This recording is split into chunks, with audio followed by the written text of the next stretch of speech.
సినిమాలు చూడని వాళ్ళు ఉంటారు పిల్లలు. నేను 10వ ఏట పలానా సినిమా చూశాను, 11వ ఏట పలానా సినిమాని చూశాను అని చెప్పుకుంటారు పెద్దయిన తర్వాత. నా మొట్టమొదటి సినిమా అని.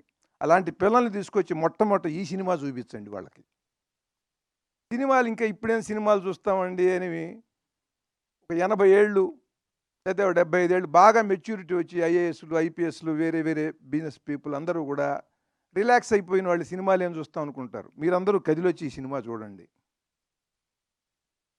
సెక్స్, వైలెన్సు ఈ రెండిటి మీద ఆధారపడినటువంటి సినిమాలు నడుస్తున్నాయి ప్రపంచవ్యాప్తంగా. మన దేశం కాదు, మన భాష కాదు. సెక్స్ ఎప్పుడు చేయాలి అనేది ఎవరికన్నా తెలుసా? ఎలా చేయాలి అనేది మీరు యూట్యూబ్లోకి వెళ్తే బోల్డంత ఉంటుందండి. ఎప్పుడు చేయాలి, ఎప్పుడు చేస్తే ఏ రకమైన రిజల్ట్ ఉంటుంది అనేది ఎవరికన్నా తెలుసా? అక్కడ తీసుకున్నాడండి ఆ డైరెక్టర్ గారు. ఇవాళ ప్రపంచానికి ఏం కావాలో, స్త్రీ పురుషుల మనోభావాల యొక్క ప్రభావం గర్భవతి మీద ఎలా ఉంటుంది, లోపల ఉండేటువంటి శిశువు మీద ఎలా ఉంటుంది అనేటువంటిది అది మూలం.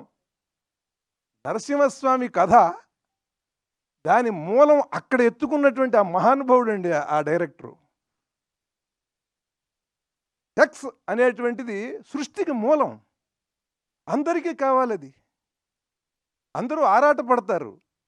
ఆ ఆరాటపడటంలో తొందరపడితే సమయం కాని సమయంలో గనక అలా చేస్తే ఎటువంటి విపరీత పరిణామం మొదలవుతుందో, ప్రపంచానికి ఎటువంటి విధ్వంసాన్ని సృష్టించేటువంటి వాడు జన్మిస్తాడో అది చెప్పి, అలా జరగటం వల్ల ఇలాంటి వాడు పుట్టాడు అని చెప్పి అక్కడి నుంచి ఆ కథని మహాద్భుతంగా నడిపించాడండి ఆ దర్శకుడు. సినిమాలు చూస్తే మనం అందరం కూడా టెర్మినేటర్ 2 ఆహా ఓహో అద్భుతం అంటాం. ఏమిటా టెర్మినేటర్ 2? పరమాద్భుతంగా తీశాడు జేమ్స్ కెమెరాన్. ఎంత భక్త ప్రహ్లాదుడు నరసింహస్వామి కథలో 1% టెర్మినేటర్ 2 అనేది. ఒక పిల్లవాడిని రక్షించడం కోసం ఆర్నాల్డ్ ష్వార్జ్నెగర్ వస్తాడు, ఒక రోబో. వాడిని చంపడానికి ఇంకో విలన్ రోబో వస్తాడు. కానీ దాంట్లో సెంటిమెంట్ ఏముందండి? పిల్లవాడిని ప్రొటెక్ట్ చేయటం అదొక్కటే సెంటిమెంటు. కానీ ఆ పిల్లవాడిని చంపడానికి ఎవడో వస్తున్నాడు. కానీ ఇక్కడ సొంత కుమారుడు, తనకి పుట్టినటువంటి వాడిని భయంకరుడైన అరివీర భయంకరుడు, ప్రపంచంలోనే పెద్ద విలను, ప్రపంచానికి విలనైన వాడు తన కుమారుణ్ణి చంపటమే ఈ స్టోరీ అండి. ఇట్లాంటి స్టోరీ ఎక్కడన్నా ఉంటుందా? ఈ భూమి మీద ఎటువంటి స్టోరీ ఉందా? కేవలం భారతీయ పురాణ కథల్లో మాత్రమే ఉంటుంది. దాన్ని పట్టుకుని ఆ దర్శకుడు పరమాద్భుతంగా ఆయన చిత్రీకరించాడు. తన కుమారుణ్ణి ప్రపంచంలో త్రిలోకాలని జయించేటువంటి ఒక మహావీరుడు, రాక్షసుడు తన పసివాడిని చంపలేకపోతున్నాడండి. అది సబ్జెక్ట్ అండి. అట్లాంటి సబ్జెక్ట్ ఎవడన్నా రాయగలడా? అట్లాంటి సబ్జెక్ట్ రాసి ఉన్నది. దాన్ని ఇవాళ ఎలా దాన్ని పిక్చరైజ్ చేయాలి, ఆ సబ్జెక్ట్ని ఎలా జనానికి చెప్పాలి అని అద్భుతంగా చెప్పాడు ఆయన.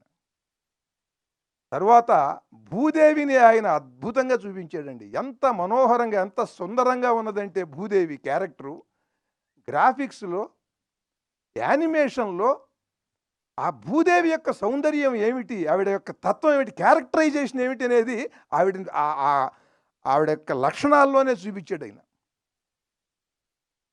హిరణ్యాక్షుడు, అలాగే హిరణ్యాక్షుడిని చంపినటువంటి వరాహస్వామి, ఆ ఫైట్ మామూలు పరమాద్భుతం. అది పందిని సహజంగా మనం అందరం కూడా నిందించడానికి ఉపయోగపెడతాం. అరే వెధ పంది పోరా అని.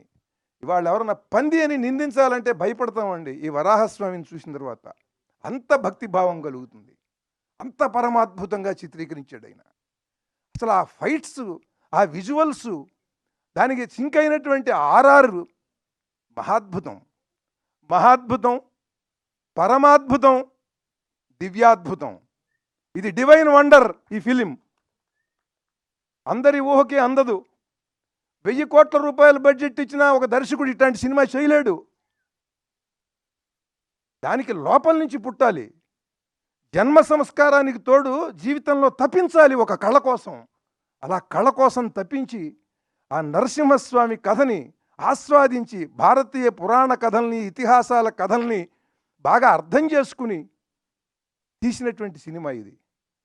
నరసింహస్వామి ఫైట్ ఉంటుంది, అటువంటి ఫైట్ మనం ఎక్కడా చూడమండి. ఎంటర్ ది డ్రాగన్లో చూసినటువంటి ఫైట్స్ మనందరి హృదయాల్లో ఉన్నాయి, పెద్దవాళ్ళు కానీ ఇవాళ ఈ తరం వాళ్ళు కానీ. ఆ ఫైట్స్ వాటి వ్యవహారం వేరు. ఈ ఫైట్స్లో ఇవన్నీ కూడా భూమి మీద జరిగేటువంటి ఫైట్స్ అవన్నీ మిగతా సినిమాల్లో. ఇది అలా కాదు, ఇది లోకాతీతమైనటువంటి శక్తి, లోకాలను జయించేటువంటి శక్తి. ఆ రెండింటి మధ్యన ఉండేటువంటి ఆ హీరో, ఆ విలన్, వాటి మధ్యన ఉన్నటువంటి ఆ ఫైట్ని ఆయన తీశాడండి. జ్వాలా నరసింహుడుగా ఎలా ఫైట్ చేశాడు, యోగ నరసింహుడుగా ఎలా ఫైట్ చేశాడు. యోగ నరసింహుడు అంటే మనం తిరుపతి వెళ్ళినప్పుడు ఆ హుండీకి పక్కన ఉంటుంది, చందనం అది అరగదీస్తుంటారు, మనందరికీ తెలుస్తుంది ఆ విషయం. ఆ యోగ నరసింహుడి ఫైట్ ఏమిటి? హిరణ్యకశిపుడు నరసింహస్వామిని తోసేస్తే వెళ్ళి ఎక్కడో పడ్డాడు అన్నట్టుగా ఒక షాట్ చూపించాడు. ఎక్కడో పడలా, వాడు ఇలా చూస్తే వాడు ఇలా పెట్టి ఈ చిటికిన వేలి మీద లేచి శీర్షాసనం వేశాడండి. అట్లా ఒక పర్వతం ఏదో అలా తలకిందులుగా నిలబడ్డట్టుగా అలా చూస్తే అసలు అక్కడ ఆ రికార్డింగ్ కానీ, ఆ తీసిన షాట్ కానీ ఒక్కసారి గుండెలకి ఎటువంటి అనుభూతిని కలిగిస్తుందంటే ధైర్యాన్ని, భయాన్ని రెండింటినీ ఒకేసారి కలిగిస్తుందండి. ధైర్యాన్ని, భయాన్ని రెండింటినీ ఏకకాలంలో కలిగించేటువంటి ఆ చిత్రీకరణ అసాధ్యం అన్నమాట. దాంట్లో ఆ యోగ నరసింహుడి ఆ భంగిమ చూస్తే ఎంత అద్భుతంగా ఉందంటే అంత అద్భుతంగా ఉంది. 10 మంది రాక్షసులు మహాబలశాలురు ఉంటే వాళ్ళ మధ్య నుంచి మెరుపులాగా వెళ్ళిపోయాడు. ఆ షాటు మహాద్భుతం. వాళ్ళ పక్క నుంచి వాళ్ళకు నరుక్కుంటూ వెళ్ళటం కాదు, ఒక కత్తి పట్టుకుని నరుక్కుంటూ వెళ్ళటం కాదండి, వాళ్ళ మధ్య నుంచి అలా మెరిసినట్టుగా వెళ్ళిపోయాడు షాటు. చూస్తే వాళ్ళు తెగి నిలువున నరికేసినట్టుగా ముక్కలు ముక్కలుగా పడిపోయారండి. ఏమిటంటే నఖాయుధుడు, గోళ్లే ఆయుధం ఆయనకి. ఆ వెళ్ళిన మెరుపు వేగంతోనే వాళ్ళని సంహరించేశాడు. ఆ జ్వాలా నరసింహుడు అంటే ఏమిటి? ఆ మెరుపు వేగంతో ఎలా చంపాడు. ఆ యోగ నరసింహుడు అంటే ఏమిటంటే వీడు కొడితే వీడు పడిపోతాడా, అలా చిటికెన వేలి మీద అలా పెట్టి అలా శీర్షాసనం వేశాడు యోగ నరసింహుడుగా. పైగా వాడు హఠయోగి, అంటే మొండి పట్టుదల ఉండేవాడు. నరసింహస్వామి స్తోత్రాలలో, నరసింహ పురాణంలో, ఇతరేతర అట్లాగే పోతన రాసినటువంటి ప్రహ్లాద చరిత్రలో, నరసింహస్వామి ఆవిర్భావ ఘట్టంలో, వీటన్నిటిలో కూడా అంటే యాదగిరిగుట్ట నరసింహస్వామిని వర్ణిస్తూ మహాద్భుతమైన శ్రద్ధా శ్లోకాలు ఉన్నాయి. వాటన్నిటిలో నరసింహస్వామిని చూసి ఒక కవిగా ఎట్లా అయితే నేను ఊహించుకున్నానో ఆ ఊహలు అలా అలా అలా ఉంటాయి. ఆ శ్లోకం మేరకు అలా ఉంటాయి, ఆ ఘట్టం మేరకు. కానీ వీటన్నిటినీ కూడా ఒక సమాహారంగా అద్భుతమైనటువంటి ఒక స్క్రీన్ ప్లేతో ఆ క్యారెక్టరైజేషన్ని చాలా పరమాద్భుతంగా, లోకోత్తరమైనటువంటి ఫైటింగ్, మామూలు ఫైటింగ్ కాదు. పోనీ అక్కడ ఏమన్నా ఆర్టిస్టులు ఉన్నారా? లేరు, బొమ్మలవి.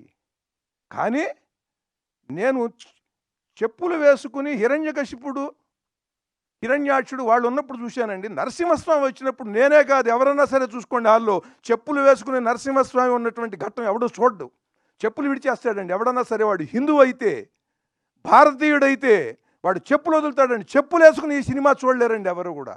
అంత అంత భక్తి భావాన్ని, భయాన్ని రెండింటినీ కలిగిస్తుందండి. దైవం పట్ల భక్తిని, భయాన్ని కలిగించే సినిమా ఇది. ధైర్యాన్ని ఇస్తుంది. ఇవాళ భారతీయ సనాతన మతాన్ని రక్షించుకోవాలి అనంటే రెండే రెండు విధానాలు. ఒకటి, ప్రహ్లాదుల్లా ఉండగలవా ఉండు, లేదా నరసింహస్వామిగా మారగలవా మారు.